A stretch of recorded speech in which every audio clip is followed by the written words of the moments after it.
there is a clear evidence that those who gathered in Canada knew that there will definitely become um, a negotiation one day.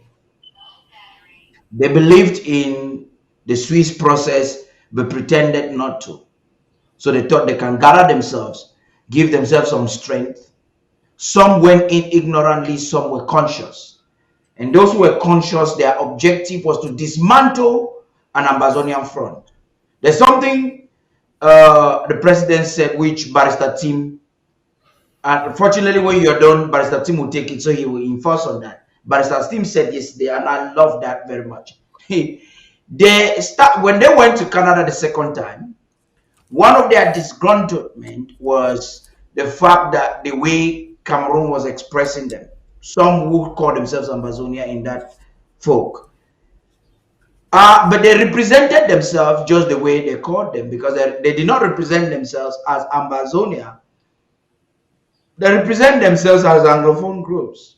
In fact, Cameroon was doing that through their propaganda televisions like My Media Prime and saying that now Southern Cameroonians or activists are now talking among themselves. Their journalists said it, their commentators on TV said it. So my point with this background, Barrister Ghana, is how best with do you think Ambazonia should constitute themselves to confront Cameroon at any given time that will not only jeopardize the reason why we're fighting, but will give Amazonia that dignity that they deserve to talk with Cameroon as an equal party?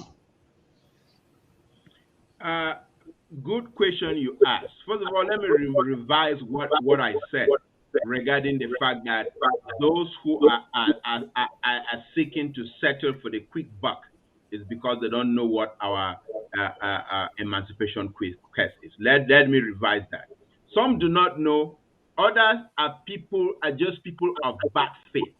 People of bad Yeah. faith fueled by greed. People of bad faith fueled by notoriety. People of bad faith fueled by many other reasons except the committed reason to emancipate Ambazonia. So when these people go to Canada, running to get in front of the line to negotiate, they don't have an underpinning. Don't Let me go back to what Barrister So said. Barrister So said this interim government was built on solid grounds, reason why LRC cannot destroy it. It started as a grouping of the civil society in Cameroon, and then the consortium, and then when Bala and Dr. Fontaine were arrested, the leadership moved to Nigeria, and then it morphed through several steps into the interim government, a constituted government based on an amalgamation of all the groups with an agreed upon constitution. And this interim government still operates according to that constitution. Yes, it's been a revised through several Amended. stages. Amended, yes, revised and amended. Uh, but it still operates consistent with that foundation. And that is why Ambazonians believe in the interim government. The interim government has set prerequisites for negotiation. La Republique cannot just, or some international organization cannot just jump up and say they are organizing a negotiation table and have the interim government start running there. Has French Cameroon committed itself to the negotiation? If they have committed themselves, have they signed written documents and gave assurances committing themselves? So, so they say if you don't stand for anything, if you don't stand for something, you will fall for anything. So these groups do not stand for anything. You asked the question, you said, how can we constitute ourselves in a dignified manner so that we approach negotiations? I happen to have been a member of ACT. ACT stands for Ambazonian Coalition Team. And the Ambazonian Coalition Team was a constituent organization of the various liberation movements. What did AGOVC do? AGOVC refused to join ACT. We're meeting with the Swiss, we're meeting with US institutions and preparing the groundwork for negotiations. ACT has a constitution. I even led a team that worked with the Swiss But I'm institution. intercepting you a little bit. I'm not cutting you short. You're just saying that AGOVC divorced or avoided and denied joining Act.